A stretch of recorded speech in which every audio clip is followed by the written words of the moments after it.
Day 22. It's been 22 days since Angel's been gone, and as every day that passes, it gets harder and harder to imagine life without him.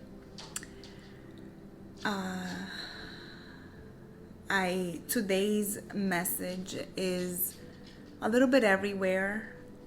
Today I was cleaning out more items, and I'm a part of a couple of groups on Facebook where it's with other fellow widows, and it really varies. Some people miss their loved ones so much that they can't touch any of their items. They have to leave everything in this place. I don't have that situation happening with me. Angel wasn't really attached to many things.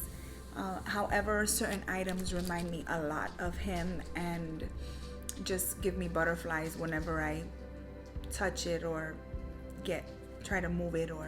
So I'm leaving those items put, but I've been cleaning out things and finding pictures and finding messages that he wrote, little notes all the time, biblical notes, and God is talking to me through each and every one of those notes that I read.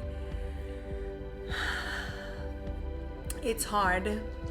It's very hard, but I know that he's in a better place. And for those of you who have never lost anyone, one thing that I want to tell you is find out if you have somebody who's close to you that has someone that has passed away and you haven't had someone that has passed away, just talk to them, pick their brains, find out what's going on and what helps and what doesn't help and how they're feeling. And because death is inevitable, it's going to happen to each and every one of us. We're all going to die. Living is not indefinite. Life is temporary.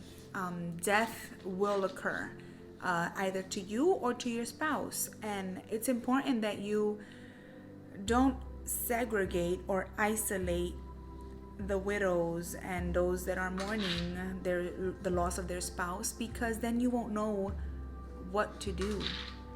I have lots of friends and family that are trying to just befriend me with a bunch of widows, and so that we can mourn together. And yes, it's nice to speak with other people who have things in common, but it's also nice for us to speak with those that know my husband.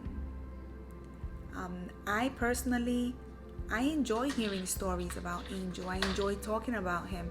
And I know that some of my friends and family tell me, I'm sorry. When they start talking about him, they start to cry and they apologize and say, I'm sorry, I'm not going to cry no more. It's okay to cry. It's okay to talk about him.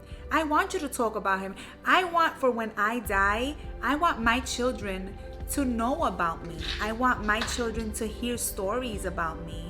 And I want them to hear stories about their father. I want my grandchildren and my great-grandchildren, even though they're nowhere near the picture, but I want, when they're in the picture, for them to know about us and hear stories about us. And if we don't keep their memory alive, if we don't keep Angel's memory alive, he's just going to go and he's going to be forgotten. And I don't want Angel to be forgotten. I always remember when I would meet someone that I never knew, that Angel knew, or a friend of his or co-workers of his, I remember they would always say, oh, Angel, your wife is beautiful, and I would say, thank you, that kind of awkward, but thank you. And I would look at him and say, babe, but now when I look in the mirror, I don't see that person. And when I wake up in the morning with my eyes swollen from crying all night and my hair's a mess and I don't want to brush my teeth and I don't want to take a shower, when those moments arise, I look in the mirror and I remind myself of the woman that Angel married, and I remind myself of who I am. And do I want to do my makeup? Do I want to do my hair? Do I want to put lipstick on? Do I want to get dressed? No. But for those of you that are mourning the loss of a loved one, don't let that dictate who you are. Their death should be a memory. It should be something that you're living for, not for you to die with them. You're not meant to die with them. And if you were meant to die with them, you would have died when they died. You're meant to carry on their memory and remember the person they knew. I remember the person Angel knew. Loud and feisty, and always fix myself up, because if I don't look good, you don't look good, I used to tell them. It's important that we remember who we are, because we need to live life the way we're intended to live life. We need to live life the way it's supposed to be lived and not mourn for the rest of our lives. Yes, sorrow lasts for the night, but joy comes in the morning. And my joy is knowing that Angel's in heaven. And for those of you that are standing for your marriage and you haven't lost a loved one yet, but you're standing believing that God's going to restore your marriage and God's going to bring healing to your marriage, or you may think that you're breaking up or you're getting a divorce, but you feel in your heart to stand firm for your marriage, I tell you, don't give up. I never gave up on my husband. I had that tenacity, that drive to fight for our marriage, to stand firm and believe that God's going to make a difference in our lives, and God will restore what the locust was trying to take from us. And I believed it, and I stood strong on that. And if you have that tenacity and that valor and that warrior love inside of you to stand for your marriage, don't let anybody, not your friends, not your family, not your pastors, not your assistants, not your co-workers, don't let anyone shake you. Okay, you stand firm for your marriage no matter what, because I believe and I know that I had all the right to walk away from my marriage. For 21 years, we had 21 beautiful years, but in the midst of that, we had horrible years. And I'm not gonna sugarcoat it. I wanted to run, but deep down inside, the Spirit did not let me walk away. And me standing firm for my marriage is the reason why my husband now is in heaven.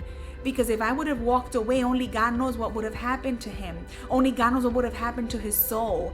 But I was there with him the last moments. I was there with him, holding his hand, praying for him and praying with him. So I know that he is in heaven in Daddy's arms. And my goal is to live life as much as I can and be able to share his news and our story, so that we cannot make only my story, but God's story, and we can glorify his story, with a capital H.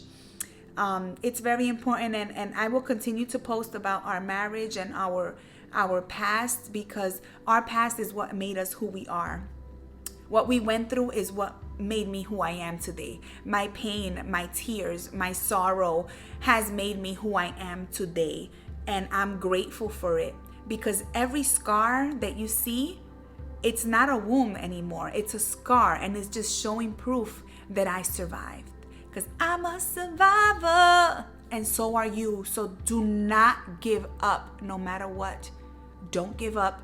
Don't give in. Stand for your marriage if that is what God put in your heart. Now, if you're getting a divorce and it happened and whatever it is, that's on you. That you go on and move on with your life if you don't feel that tenacity and that valor to stand. But if you have that hint of warrior love inside of you, then you are an Amazon woman and you stand for your marriage, or you are a warrior and you stand for your wife, whatever it may be. Trust in the Lord, and he will guide you, and he will lead your steps, and he would order each and every step of yours.